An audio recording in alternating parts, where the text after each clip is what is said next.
Meritocracy is one of those ideas that sounds good when you say it fast. It's actually kind of intuitive. People should be advanced based upon their abilities and not based upon some other factor. But it's often used as an excuse for not building diverse teams or diverse organizations. There's a couple of fundamental problems with the idea of meritocracy, or at least how meritocracy is applied. And the first is that if I get to define what meritocracy means, in other words, I get to determine what are the qualifications required in order to achieve a certain status or to be let in, then I'm doing that based upon my biases, based upon my experience. And people shouldn't, in this case, view the word biases as being like super bad. We all have biases.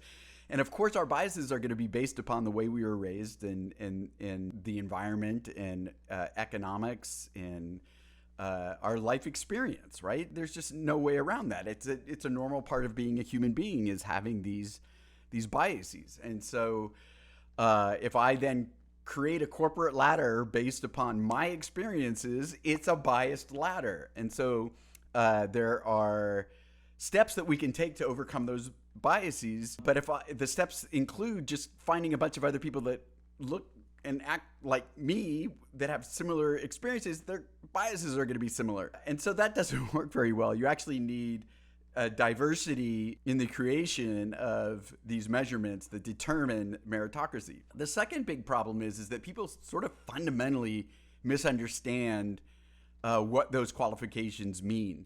And so if you determine, for example, that somebody needs a B average in order to get into your organization or to get into your school, it doesn't mean that somebody with an A is more qualified than the person who achieves that threshold of a B. And so it's kind of amusing to me because this is not intuitive. We sort of think along these things as being a continuum. And so the higher you are up the continuum, the more qualified you are.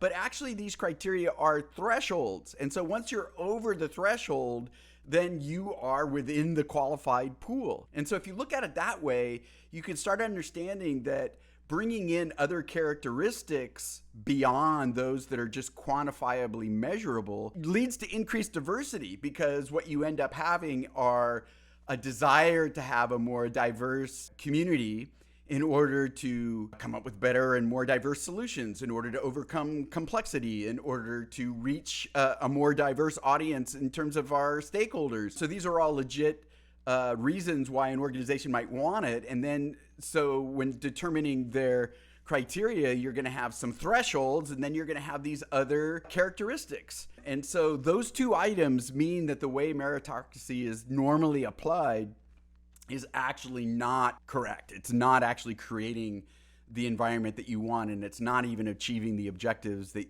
then likely have been stated.